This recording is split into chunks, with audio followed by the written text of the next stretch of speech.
In April 1815, the Indonesian island of Sumbawa vanished beneath a plume of volcanic fire and ash. The eruption of Mount Tambora was the most powerful in recorded history, killing thousands instantly and plunging the world into a year without a summer. From global famines to a complete transformation of the landscape, the devastation was unprecedented for humanity. To understand how one eruption changed the world, we speak with volcanologist Dr. Aris Manandar. Imagine a mountain twice the size of what's there now. In April 1815, that entire structure basically surrendered to the pressure underneath. The sound alone was prodigious. We have records of people thousands of miles away in Sumatra thinking they were hearing distant cannon fire from a war.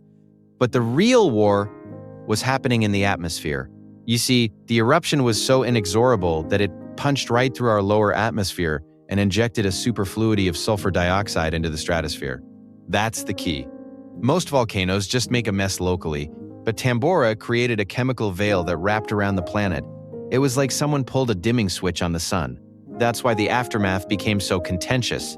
Farmers in Europe or New England had no idea a mountain in Indonesia had exploded, so when their crops started dying in the middle of July, they thought the world was ending.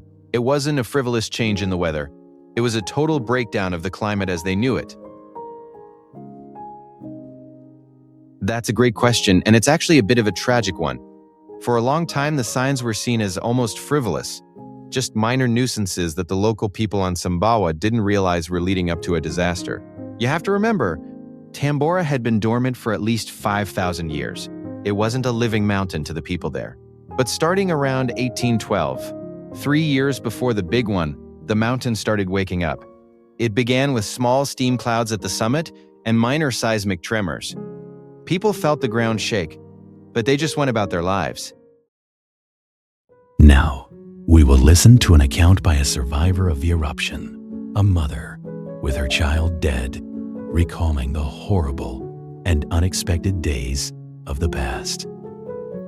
I remember the heat first, a sultry, heavy air that made it feel like the mountain was breathing down our necks.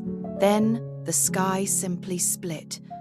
I saw 3 pillars of fire burst from the summit, swirling together until the entire mountain was a sea of liquid flame. But then, the light was gone. By 8 o'clock, the darkness was so profound, I could not see my own hand held against my face. Then, the stones began to rain heavy, jagged rocks that crushed our roofs like they were made of dry grass. But the whirlwind was the most inexorable force of all. It wasn't just a storm. It was a scream that tore the very trees from the earth and carried away everything I loved. We fled to the shore, thinking the water was safe, but the sea rose in a single, gigantic wave. I survived the fire and the water, but the days that followed were a long, melancholy silence. The paucity of food turned our homes into graveyards. I am just a mother who had to watch her child's life slip away because there was nothing left to give. It wasn't a simple change in the weather. It was the day the world died for us. Apart from individuals, government officials have also taken note of the disaster, and many have written reports. Out of the many books that exist, let us look into more detail to a book titled Mount Tambora in 1815, a volcanic eruption in Indonesia and its aftermath, published in 1984. Within the book, there is an interesting account of the eruptions, especially how a Sumbawan village was affected by the aftermath. The book addresses Peter Goethals in aspects of local government in a Sumbawan village, eastern Indonesia.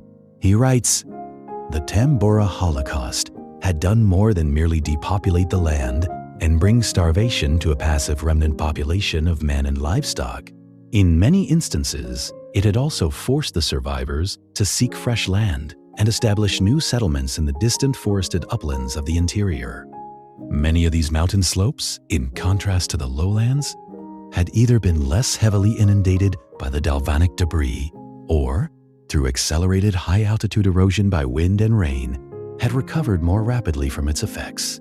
Thus, many of western Sumbawa's present mountain villages were probably first settled in the 2 decades following the Holocaust by land-starved pioneers driven from their choked and barren rice terraces in the lowlands. On the upland slopes, they took to shifting field, swidden, cultivation of dry rice, and established themselves in semi-autonomous new communities. Almost certainly, many of the present villages in those foothills enclosing the heartland of the old Sultanate represent these originally pioneer post-1815 communities. The villagers' own traditions and the little available historical evidence consistently support this inference. This gives a clear demographic description of what exactly happened.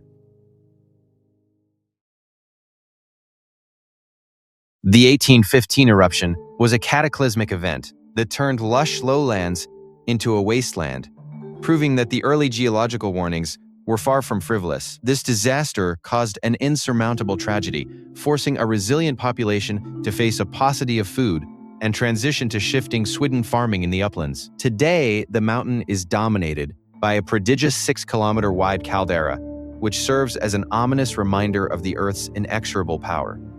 While the volcano's current quiescence suggests a state of peace, scientists continue to monitor the site with empirical rigor. Although the exact death toll remains a contentious point for researchers, the veracity of the archaeological finds in this Pompeii of the East confirms the harrowing reality for those who lived through it. Tambora remains a venerable site that reminds us how a single event can permanently change the course of human history. Thank you for joining us in the journey of a truly catastrophic event.